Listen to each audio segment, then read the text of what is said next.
Welcome to the Festival of Storytellers.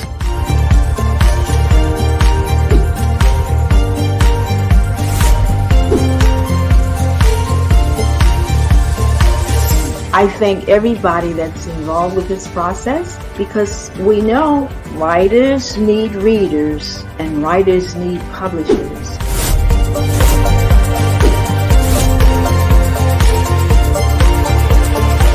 Experience is not about the publisher, it is about us, the authors.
Next featured author of the hour, a highly respected pastor, educator, and public health social worker who has dedicated his life to serving others.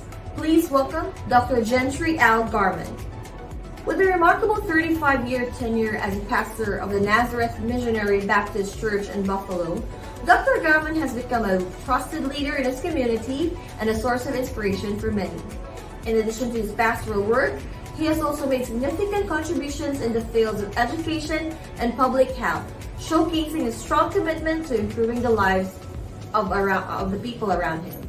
Dr. Garmon's involvement in various organizations, including the Crisis Services Agency and the Synergy Organization, highlights his dedication to addressing community needs and fostering positive change.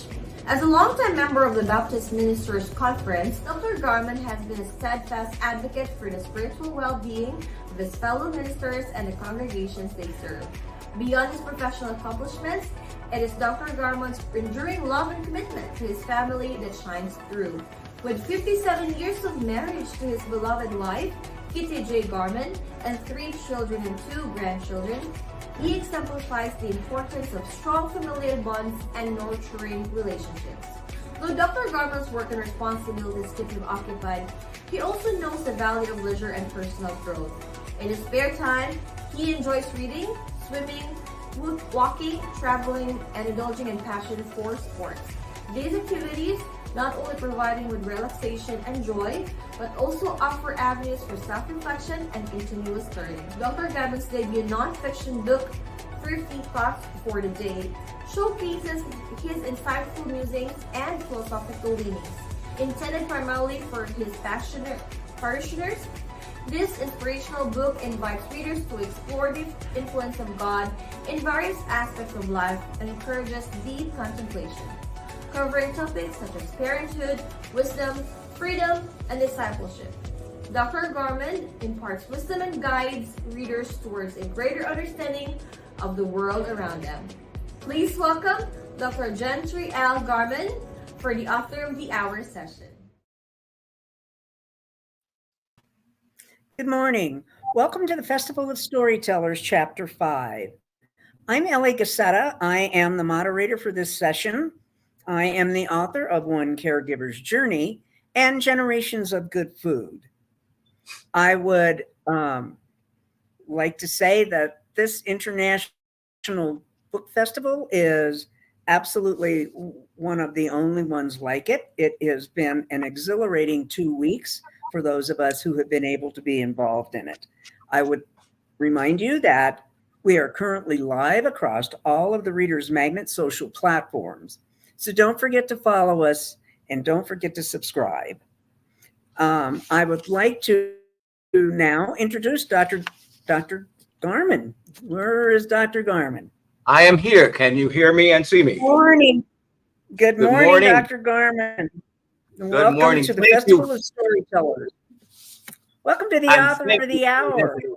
Yes, thank you. Tell us for a the few things. Now, Kim has really given you quite the introduction, but tell us about your book and about you. Take a couple minutes and tell us about you, and then we'll dive right into our questions. All right. I am the author, as you have indicated, Thrifty Thoughts for the Day. And it's really a compilation of various pieces of work, literary work that I've done over a period of time. And they were put together in book form.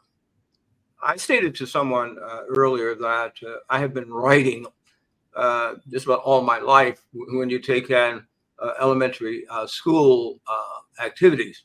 You see, I come from an era where writing was very important. Even in elementary school, we had to write and write compositions.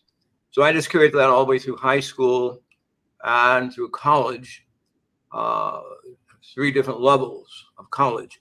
And I have use of course, as a pastor. Now, let me say this. I am blessed to have worked in education and public health, private industry also, because I double up while I was a young married husband. I did 2 jobs at the same time.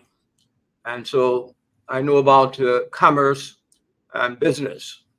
I recall early on, I was taking my income tax reports to someone, and the gentleman I worked with that worked at the IRS for over 10 years. I'm just giving you something to look at. And he said, well, I know all about this. You have stocks and bonds that you have to deal with? I said, no. He said, well, look, let me teach you how to do this. I was in my 20s. Now, I'm saying, of course, this is for people who know, but I've been doing that, since I was in my early 20s. I've done my own work. So I know about, I'm talking about income tax business and all of that. I believe we need to learn from others. I didn't put in my profile that I'm also a lover of music, good music, classical music. So I'm attached to the local Buffalo Philharmonic Orchestra in its support. So I'm able to get something regarding even their practice. I get my wife and have gone to their practice sessions as they prepare for their major works. And I noticed how precise and how much they put into even the practice of their art. And so we need to practice. We need to practice. We need to practice. You have a book on culinary arts. I'm sure you've gone through some diligent work behind the scenes. Oh, we have a comment here. You have a question. How do you hope your book resonates with the readers beyond specifically religious demographics? And I have a question for you after you answer this question. Yes. Now, that's an excellent question. Yesterday, I stated that someone asked about missionary work, and I think you can put too much emphasis on the what I would call religious tags, the alienation of what it is that you are working, your background and all of that in religious circles. The book is not really meant to deal with individual religious denominations and that kind of thing. God is too large for that. And if I'm going to deal with the public, you're not going to have me delve into certain religious practices that relate to one's local religious institution. The information is too broad for that. So when you look in the book, you'll get, yes, it's scripturally related, But anybody can benefit from it. I don't care where you come from, what church you belong to. I won't even name the denomination, so what have you. Now, yes, I'm a pastor of the Missionary Baptist Church, but my real focus is not on the name of the church, whatever. And I've shared with some. That only means that those that follow in that manner believe that people ought to be adults when they're baptized into the faith. That's all that is, and you follow the scriptures. But we're in a life that deals with philosophies, and if you check that book out thoroughly, I'm talking about the Bible. There's a lot of philosophy in there, metaphysical thought, a lot of things that Let relate. me ask you a question. Yes. Let Now me you ask you a question. You ask me a question. You ask me a question. I'm Okay. here to hear from you. I got a lot of questions for you, sir. Keep asking. I will. So tell me, it's Thrifty Thoughts for the Day. Would you consider your book to be a daily devotional? Yes. Would people? It be a daily devotional. Look, I use it for that. I've read this book over, and then when I read it, I see some new thoughts, new understandings regarding life and its purpose. Yes, it can be used for daily thought processes, and there are, of course, seasonal renderings in there as well. But and topics. But yes, this is good. I would hope that people would use it for that, because it would mean you're going over and over and over, and you'll see something new every time. So what inspired you? QR, put that back up so I could read it, please. So Dr. Gentre, there you go. What inspired you to share your musings and philosophical leanings in this book? I would add on that. What inspired you to share this? Yes. To whom much is given, much is required. And I want my life to, I'm planning on being around for at least 120 years. But we all have you see, that's another thing. People they relegate certain things to chance. No, you have to be a part of the process. It's working well for me. But I said, even if I live that long, I don't want time to come to a point where I haven't left something in a book form. Now, I have writings all over the place, but they're not in a book form. So I wanted to get this initial work out, that others would have it as a permanent record. Nowadays, with all of these modern, electronic and mechanical means, your books can be republished, and it's just so things are not lost. And I wanted some of the thoughts that I believe would be helpful, some ancient philosophical understandings would be brought up to the present time. You see, we're living in a time when people ought to think more. They ought to be more musing. They ought to be more philosophical thinking, which has, of course, religious undertone. I couldn't agree more.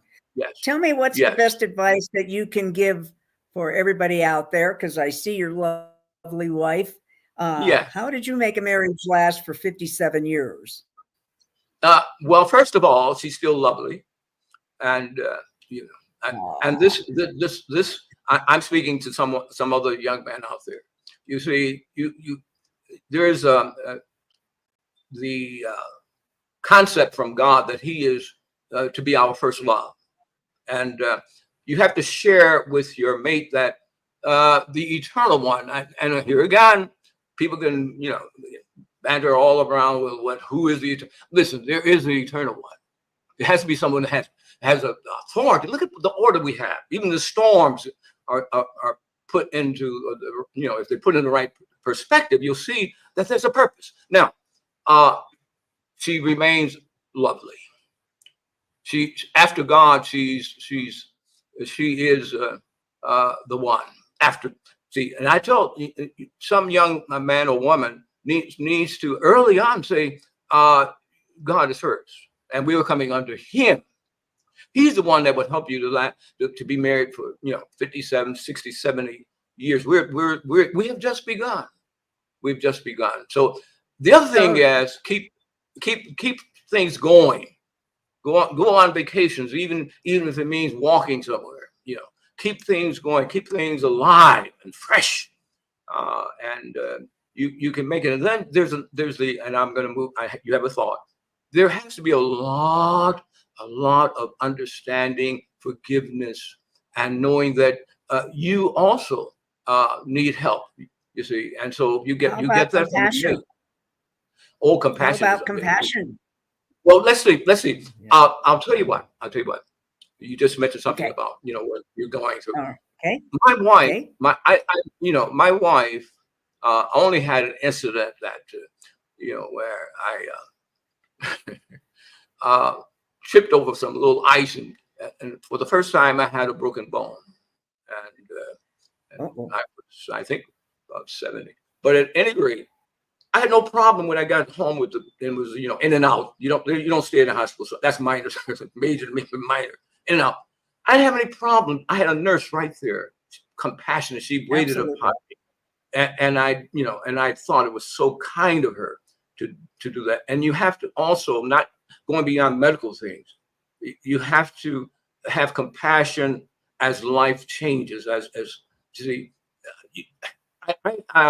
Miss. I think what we got. Well, as we age, things change. We're not quite. They change, and then you don't. But tell.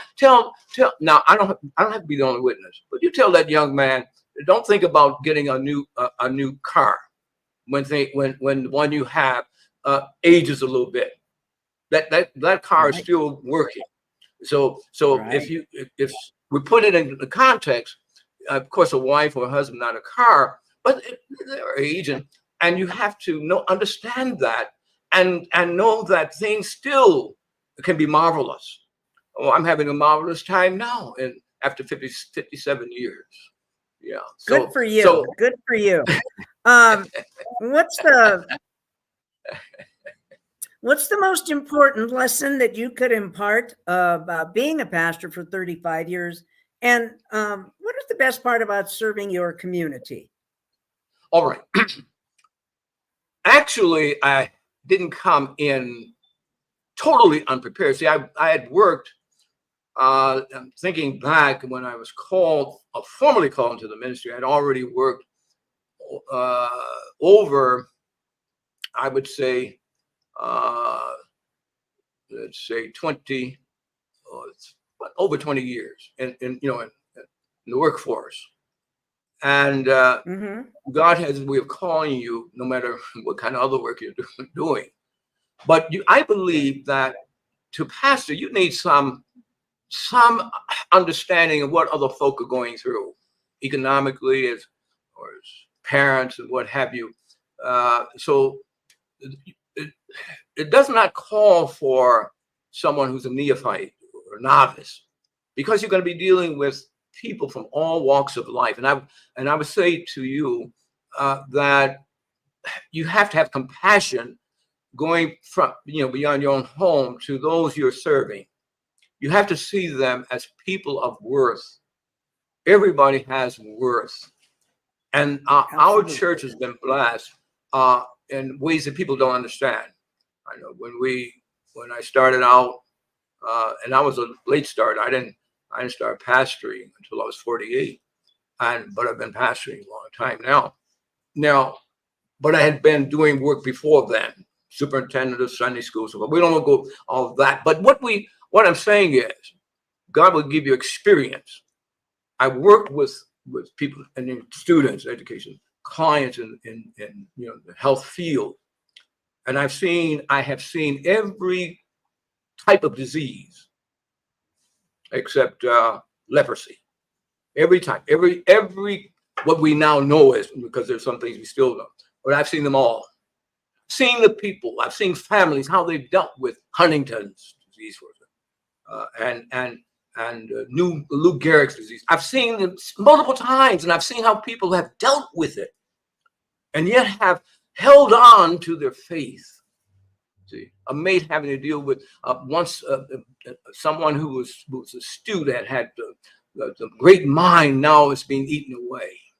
Yet they still were compassionate And I said, well, if people can handle things like, certainly as a preacher, minister, you ought to be a pastor, but that's what you ask. You have to show compassion and let other people know that you are aware of these, difficult circumstances. Now, I have been in the local prisons around where I live. I've been. Why have I gone? Not because I've ever arrested. I have not been, but because there have been a number of people who have, unfortunately, seen their way there. So I've been inside. I've had to adjust my schedule to make sure I got there, at a particular time, because if you don't get there at a certain time, you can't go in. You miss out the whole day.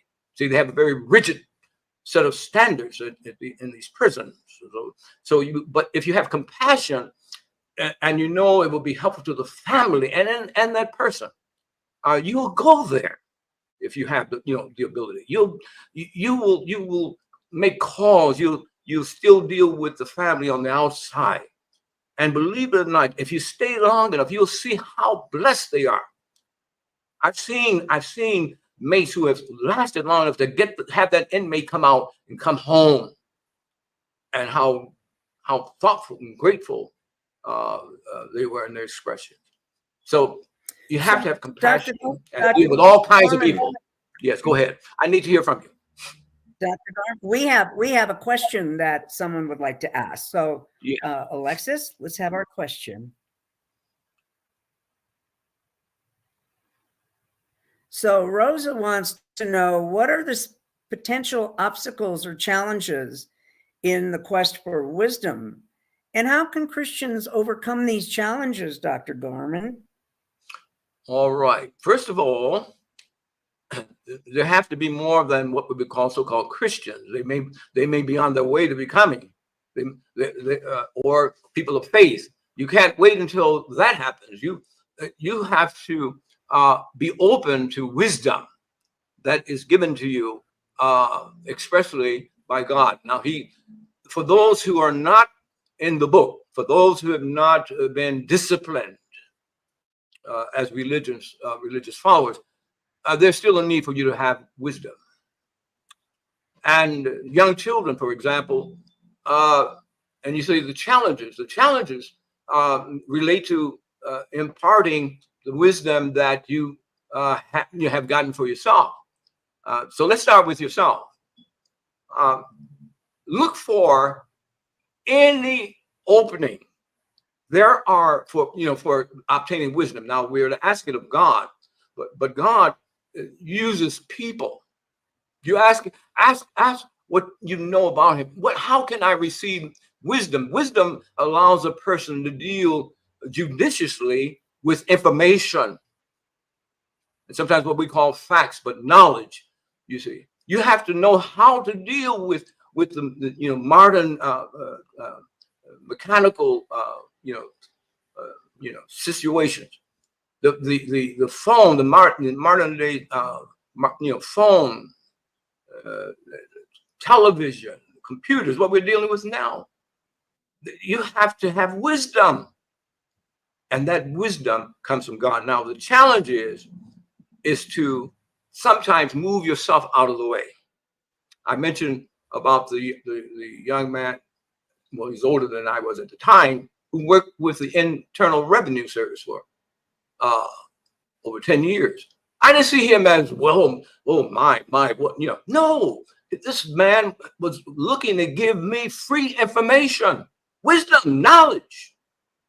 Don't box yourself in by who gives it to you or whether they have faith in the same God you have. You have to look at what God will give you in the way he desires to give it to you. The challenge is to know when and where to accept this information. Where do you get wisdom from? You get it from the Eternal One. But remember, the Eternal One is not inhibited by what man's thoughts are. His ways and his thoughts are higher than ours, and that's from the earth to the heaven and so forth. So there are people. Tell me, how do you relate faith and hope? How do you relate faith and hope in your book? How do you relate the two of them in your book? Well, with faith, you can have hope. I mentioned in the book about dealing with situations you can't really take responsibility for. When you have floods, and you got some massive ones, that take place all over in California and in the South. We get snowstorms here and what have you. These are, I believe, instruments that can persuade an individual to go beyond one himself, go beyond and deal with these circumstances, medical, social, you see, dealing with climatic changes, and seek peace, seek solace, and have the faith that God will give you an answer in due season, which will give you hope. You have to start with faith. Without faith, it is impossible to please God. For he that cometh to God must believe that he is, and that he is a rewarder of them that diligently seek him. This goes beyond religious denominations and all that. You have to know that God exists without seeing him. Without seeing God, know that he exists. Believe in your heart, then go from there. And you can't box God in. You can't do that. People do that. Well, I can't deal with this person because he doesn't go to the same institutional church or doesn't even go to church. Well, if you demonstrate that there is something that is going to be advantageous for me or anyone else, I'm going to, and it's ethical. I'm going to look at that, examine that, and absorb it if it's to be, no matter where it's coming from, because wisdom comes from God. God can place in an individual for a season information that needs to be transferred over to someone else, that wisdom might come. See, we can Dr. get wisdom Garmon, in so many ways. Even looking at the nature. Yes, go ahead. I have a question. So I am being asked if that's your lovely wife sitting behind you. Yes. And if it is, we would like to welcome her. And would you like her to join you? And we can all talk. She just wants to. She wants to be. If you don't mind, her. She says she just wants to be. Oh my gosh, no. Let me introduce her. This is Dr. Gorman's wife of 57 years. This is Kitty. Good morning. Good morning. Would you, we'd like you either to sit near him or maybe sit by this other chair that's right behind him on the dining room table. We're just very intrigued. This is the first, I have to tell you, this is the first author I have moderated where they've had a spouse who's been so attentive to what's going on, Dr. Gorman. Yes. And she's, as long as it's not bothering you, she's just here just to. And she's so supportive of you. So we have no problem if she would like to join, if she would like to just come closer and sit so we can share in her, because she obviously is quite the partner to support you in this endeavor. So if you wouldn't mind, we don't mind if she would like to sit closer to where you are. Your that's all up technical to her. Assistant, Mike. It's up to her. Yes, it's up to her. Kitties. Oh, so let's see. She's sitting next to me, but you can't see her, but she's sitting. No, we want to see her. She's not sure where she can be seen. That's all. Yeah. There you go. That's the chair. Thank you. We're so happy that you're joining us. Thank you. Okay, you come right back. Yes. We have, is there a particular advice that truly captures, we'd like her to come closer when she comes back, Dr. Gorman. Right. We'll do that. Is there a particular advice that captures the essence of wisdom? Particular advice. Humility. Humility. Yes, Absolutely. humility. Yes, because we must humble ourselves before God. Now, He will give that inspiration to us. You don't make yourself humble. Set of circumstances No. will humble you, and No. and once you see that, you are more than happy to have His divine assistance. You have to be humble. I'll put it in a positive note. I don't want to, share too many, say what people are not doing, but positively learn to accept God's position. Even though He has all this great power, sovereignty, He is more than willing to share a great deal of what it is that He would give to us and for us. He's willing. And so let's humble ourselves. Don't think just because He's unseen and you've heard that He has the power to lift us or to cast us down, that He isn't available to grant us the wisdom that will also then move us to all these other things that come with it: peace, love, joy, understanding, fellowship, and long suffering, tolerance.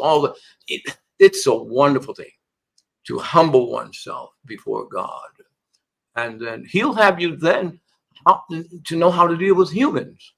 You see, when you start, you want to start off trying. I'm going to deal with other humans the way I want to deal with them. Well, then that's where tragedy begins. That's why we have all these problems.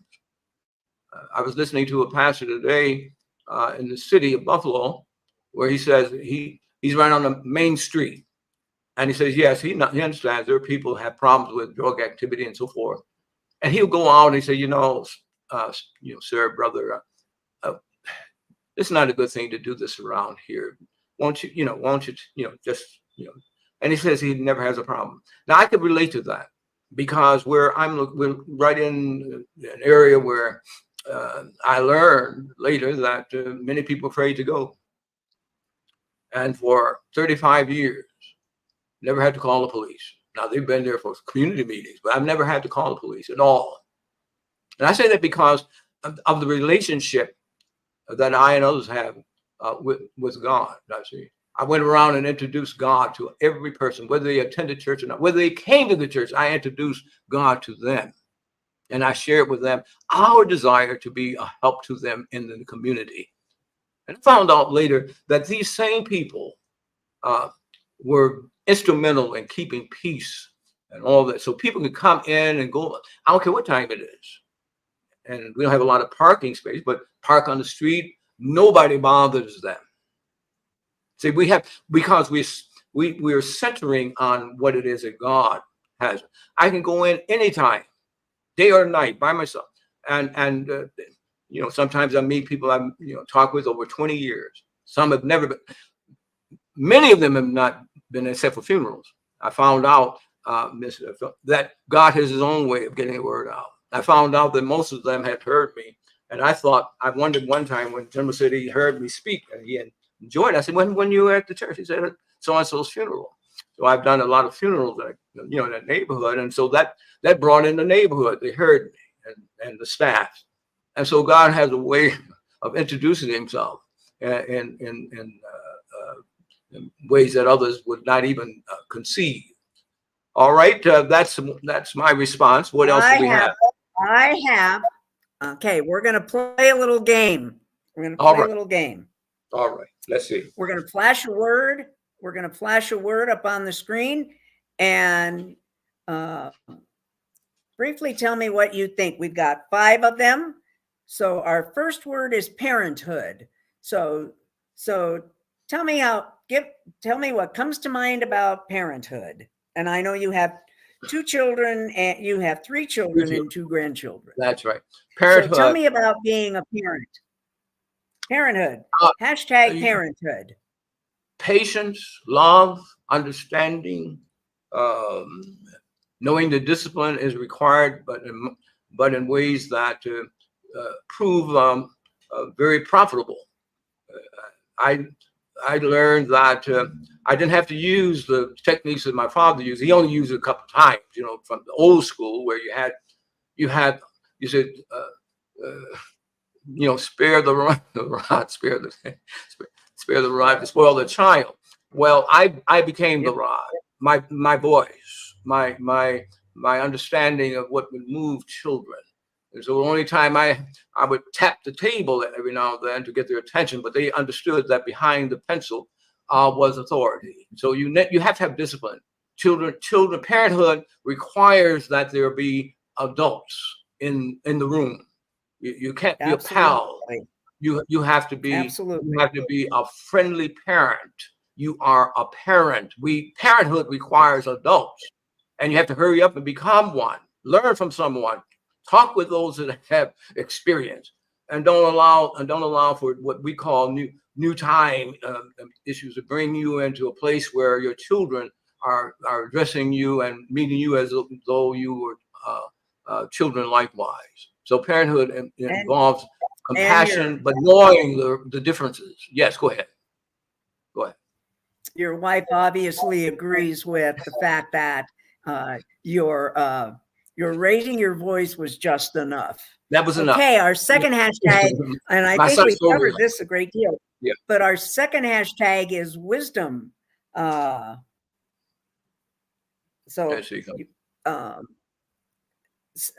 have somewhat that's saying, I find peace in the simplicity of humbling myself before God. Oh. Thank you, Stacy. Yeah. Okay, doctor, give us a quick on wisdom. Wisdom.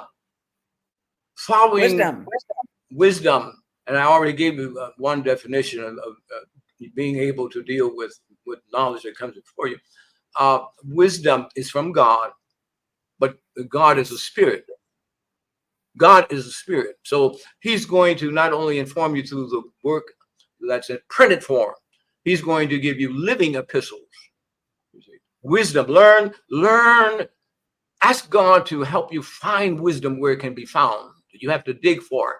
But there's wisdom in an ant with a 5th grade education. And you look and you see how that ant has been able to handle the various challenges and complexities of life. Let me quickly say this. I went to a funeral of my aunt in Memphis. We called her sister. And I went there, and a gentleman came up. He said, I know this is unexpected. He said, now, I want to make this. She was, of course, my aunt of color. This is a gentleman, white, so sometimes Caucasian. He came, he said, you know what? I had to come. He said, I was compelled to come because when my aunt worked for his family. When I was planning to be married, and she knew this at this time was older man, all his life. And she said to him, listen, I hear you're going to be married. I want you to know you have to treat her well. I don't want to hear anything else. You're going to have to treat her as your mate and as a queen.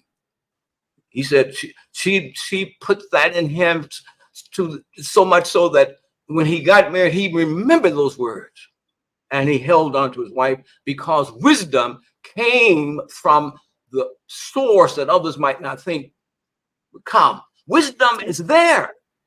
He came to the funeral. Okay, so how does the pursuit of wisdom intersect with the virtues such as faith, hope, and love in the Christian faith? And I think you pretty much have already answered that.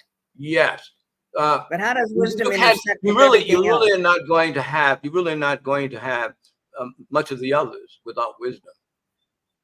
Yeah, absolutely. I couldn't agree more. Wisdom will move you to faith in a God who cannot be seen, but his works are manifested throughout our lives. I'm looking at one of his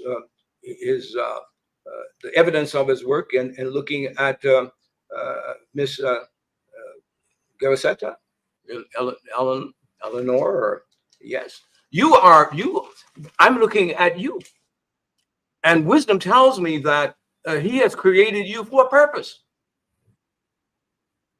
and several purposes. And so I'm not ignorant of that. Wisdom will tell you that. So I'm going to hear from Miss Ellie. I'm going to, in other circumstances, I'm going to hear from her. She has experience in life. She's an author. I'm going to hear, what does she have to share that will impart wisdom? Wisdom that is true wisdom comes from God. But this is your hour. This is your hour, so I won't share my wisdom. Let's go on to the next hashtag. But that is wisdom. This is your hour. I already had mine. Let's go on. The next hashtag is freedom. I understand what you're saying. I understand exactly what you're saying. I know. And I do have a lot that I can impart, by the way. The next one is freedom. Tell me about freedom, Dr. Garmon. Freedom is eternal. It isn't free. It isn't free. But freedom comes from within. And the truly free person stands on this word of wisdom. He whom the Lord has set free is free indeed. You have to be freed by the divine authority who rests within if you're part of his family. And so the bonds that might come by way of society, family matters, sometimes there are circumstances that children have to deal with that are massive.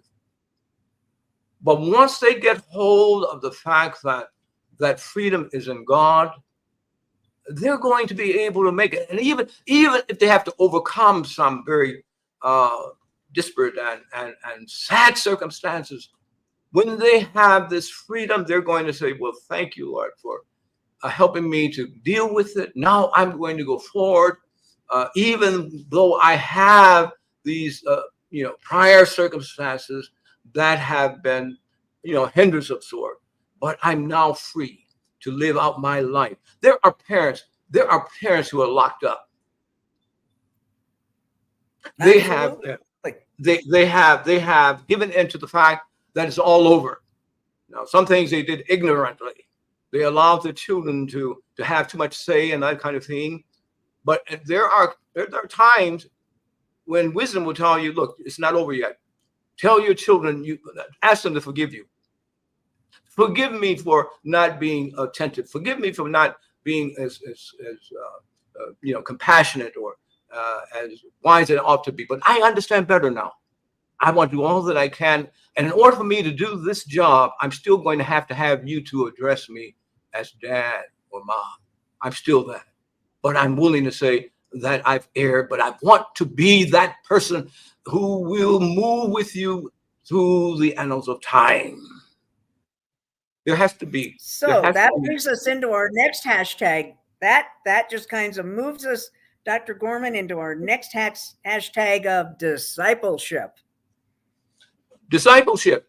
First of all, one must become a disciple in order to disciple others. Yes. It's like being a teacher. You must love the discipline and the subject matter that you're trying to impart to others, and know what you're doing. As a disciple, you must be under the leader.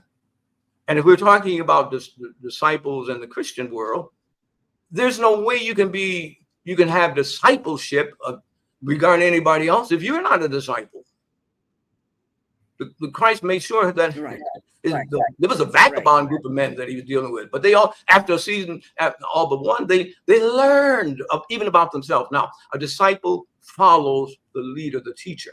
Then after that, you continue to be humble enough to know that you're going to need help in dealing with others. Mm-hmm. Others may have to see how you see your integrity.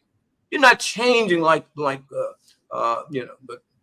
set of clothes that from time to time. You become stalwart. You are now showing signs that no matter what the circumstances are, you're holding fast to your faith, and you're not grumbling. That's another thing. The person talking about I'm a disciple, and he's grumbling and mumbling and complaining all the time. That gives evidence that you need more work. A disciple is going to have some joy. Yes, he's going to be forthright, and he will not change who he is simply because you want to go somewhere else. He's going to meet you though in love, and it works in a family. Don't let your family be not a part of this. Learn to disciple within your family, because they'll be truthful to you. They'll show you that I'm not satisfied. I'm not happy with it. So God will show you how to deal with it. You see, so that you remain faithful, you have integrity, they know who you are, and you are showing them that you're interested in them being part of this discipleship campaign. Your family needs. Well, persons need to be worked on too. But you can't do anything if you're not a disciple. My wife and I have gone all over the country through the church. I have one for you. I have another one. Now we have our last hashtag, but I'm going to bring it into you in context of. So my alma mater had a graduating class that had a motto that I thought was pretty darn on the spot. And that motto was, aspire to inspire before you expire. So tell me about inspiration. Aspire to inspire before you expire. So tell me about inspiration, Dr. Inspiration. Garmon. Inspiration is, of course, coming from the word spirit. And that too comes from God. It's what motivates an individual to continue on. It takes inspiration, for example, to even to write a book. But absolutely, it does. To live out one's life requires inspiration, that energy, reinvigorating spirit, so that as time moves on, you see new challenges, but you're open to them and you're ready to go. I'm a late starter with this computer business, but I know a little bit more now. I thought I would bypass it, but I couldn't. My children, my grandchildren are experts, but so now I've learned out of need, and I'm inspired now. Out of that need, I'm inspired to learn more how this modern communication works, and I've got a great aid in my son. He has to do it in teaching. They have to teach for a while during the pandemic, and while students are at home, so that requires all kinds of knowledge. But you can be inspired. You can be inspired to do what is needful. It comes from God's Spirit. Inspiration is needed to meet the daily challenges and to have vigor in your own life. Getting up in the morning, seeing that it's a new day, but there's so much more that you can learn and impart unto others. Oh, I tell you, inspiration is required. It comes from God. He inspires us. He inspires us. I'm looking at this city that had so much snow about a month ago, and now it's not a drop and it's sunny out. That lets me know he's in charge. I'm inspired by someone that knows what he's doing. And even if we don't understand, see, the inspiration is still there. My wife, I'm inspired by her continual work. And we're going to, before this life, see, life is eternal in him. So you have to be inspired to continue working while it is day. That's in my book too. You are inspired to do it because God is behind it, and He's with you. He's with you. You are a living epistle. Are there any books? Are there any books or authors that inspired you to become a writer? Are there any other authors or books that inspired you? And I'm sure that you were very inspired by the Bible, but are there any other books or authors that inspired you to become an author? Yes, I meant to get there. Yes, there are many others. Carter Woodson, with his book on the history of what we call the Black man and so forth. But I am inspired by those that have come through in life. The doctor, that medical doctors, and then we have Dr. King. I've written, read his books.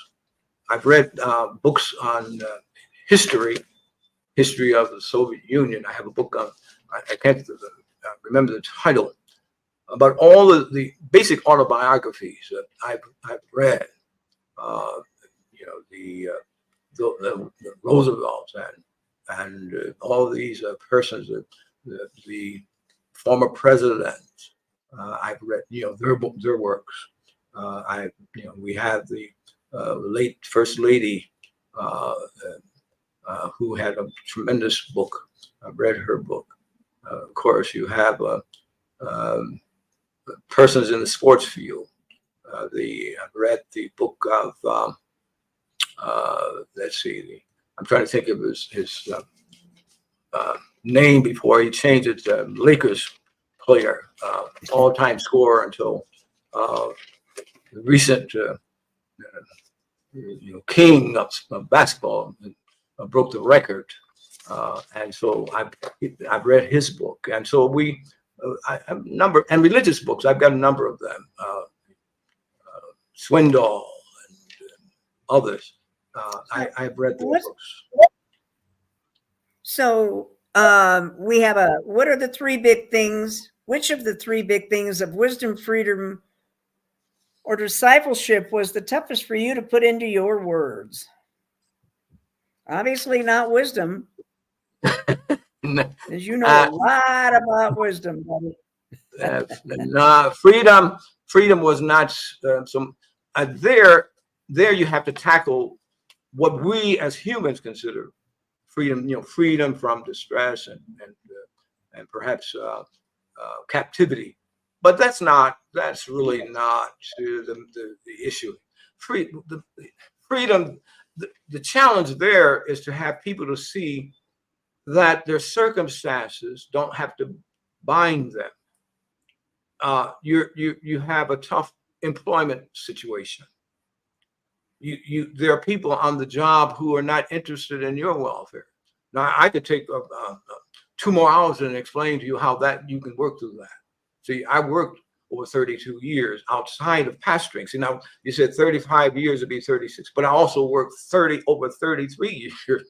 And you see, so there's a doubling up somewhere, of course, to get the time. But in fact, I think 8 years doing both.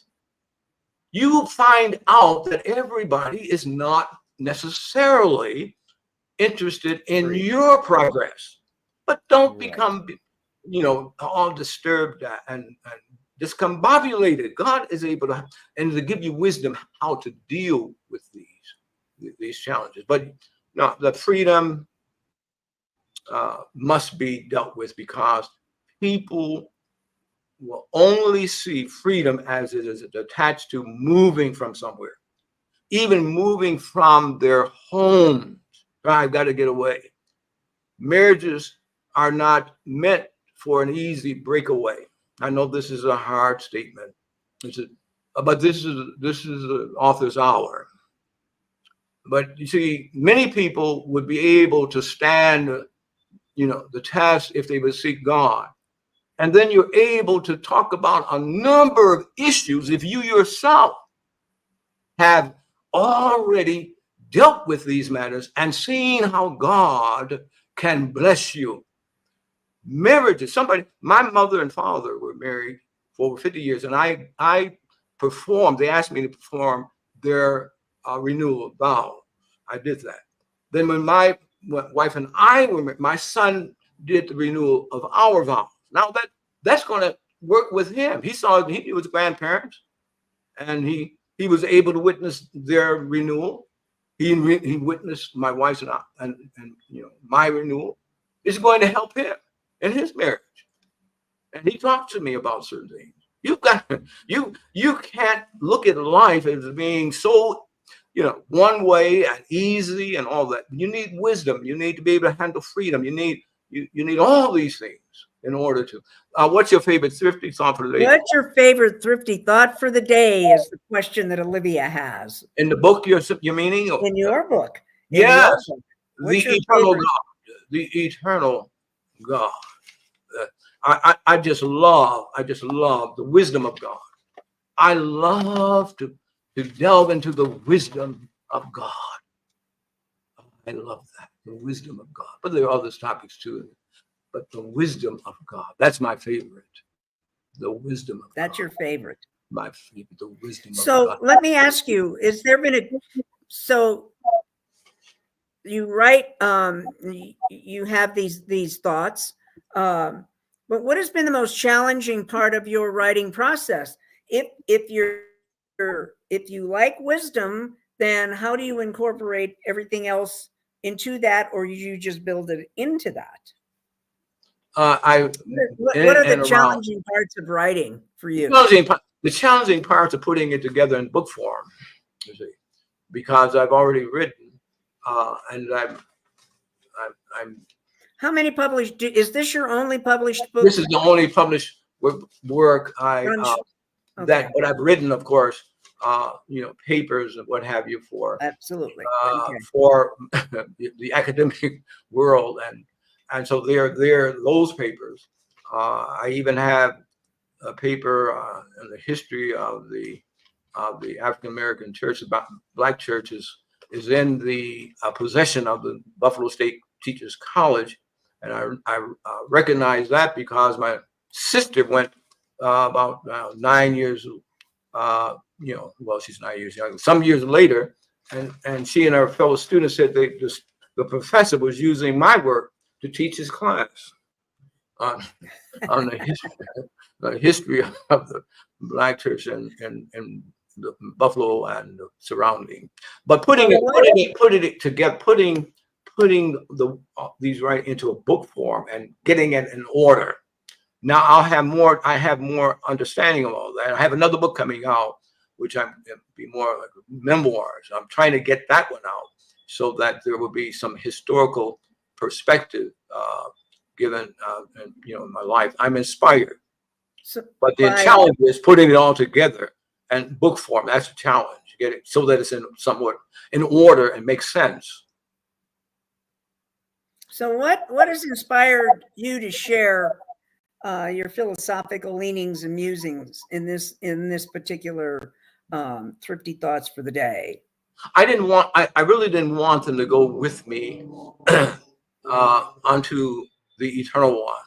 In other words, I have it, but no one else would have it. You see, if mine. Now, of course, other people write, but if I go and don't do anything, then that means that I really haven't given thought to sharing with others, perhaps helping others to gain more understanding and even to write on their own about the various life's experiences and where God is and all of that. I wanted to have a written record that would last. So if you put it in the book form or some other kind of established writing platform, it will be there for your children, for the world. Somebody might gain something from it. So I was inspired to do it in that regard. I had already, done some things with the church community. I have tapes and I have spoken. So I have a question of myself. Yeah. You've spoken about your interest and how you've read about Dr. King. Oh, yeah. Have you ever been to the Ebenezer Church in? No, but I've met In his. the South? I have not. I've been to the hotel, and actually, at the Okay. Lorraine Hotel. I've been there, and I met Mhm. time one of his leading persons who was on the balcony with him. And I Mhm. also met a gentleman who passed several years ago, Hosea Williams, who was also a part of his staff. He was a person who was a scientist, but he shared this. Let me share. This is what I know, about. He shared with me and others that Dr. King did not want to leave his home in Atlanta. They said to him that it's dangerous here. He said, "No, brothers, I want to relate, to my community."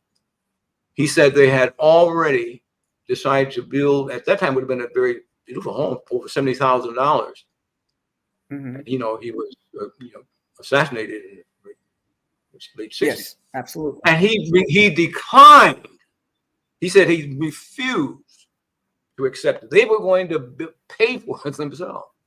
He said, "No, I feel, that I must be with my community here. I'm not moving." Some other things So I then, learned too, that from people that knew him, walked with him. Yes. Now I didn't get to his church, but I have talked with persons who actually were with him throughout his so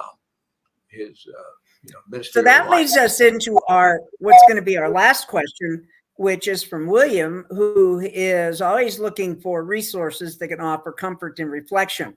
But how can Thrifty Thoughts benefit our individuals seeking guidance? It can benefit them by giving them ways to address difficult circumstances, and certainly the book would have to be looked at as one of the guideposts, and it should cause the reader to do more research. For example, peace is a short section, but it talks about where peace does not come from. It doesn't come from leaders talking about peace, and then having some prophet or someone working in that field agreeing with it. Peace doesn't come like that. You can't just speak peace. You have to be in relationship with the Prince of Peace and follow his particular design. So this book will be a way to guide a person. I even have a section on a person. It was pseudonym. Now that's one place where I didn't use my name, but I knew about the circumstance because I was involved with inmate who need all kinds of help, and made sure that he got housing. He was met with dignity. One of the things you will get from the book is how to deal with a God who gives great ideas and messages, and will cause us to deal with life in ways that may not conform to the ways of the world. This book will help you have dignity. Dr. Garmon, we're down. We're over our time, but Go right tell ahead us to where. what you- Hey, we're fine. Tell us where on social media people can connect with you. There Are you now on Facebook, Instagram? the social media I'm working on now too. And so what I would have you to know is that in due season we'll work on that. Right now, of course, some people are not they're not going to call, but we might have a number, I believe here, and I can be reached for now. And so at this point, what I would recommend is just getting the book from Amazon, Barnes and Noble. You read the book and you want to know more about the They can author. call you. They can call me. Okay. As And many people have called for various reasons regarding the book, and since they've called, you might as well call. And we can, and I've shared with quite a few people regarding the inspiration for writing this book, and then of course there are business reasons that people call, but if they can call, you can call. Yeah, I'm open to all of that until we get to a place where we can work these matters out, where you can see more of what it is. okay, that, I do. I would like to thank Dr. Gentre Garmon for being our author of the hour.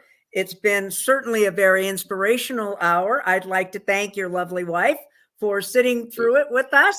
And as we say at Reader's Magnet, we share your story with the world, since this is an international broadcast, Dr. Garmon.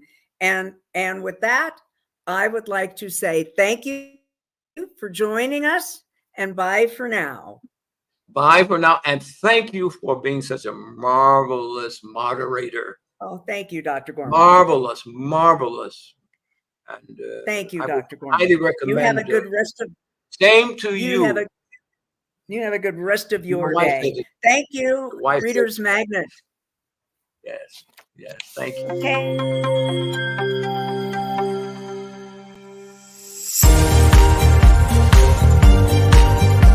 Welcome to the Festival of Storytellers.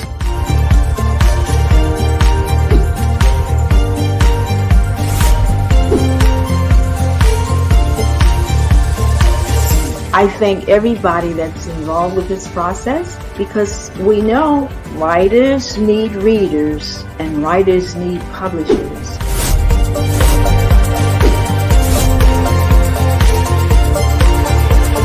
Experience is not about the publisher, it is about us, the authors.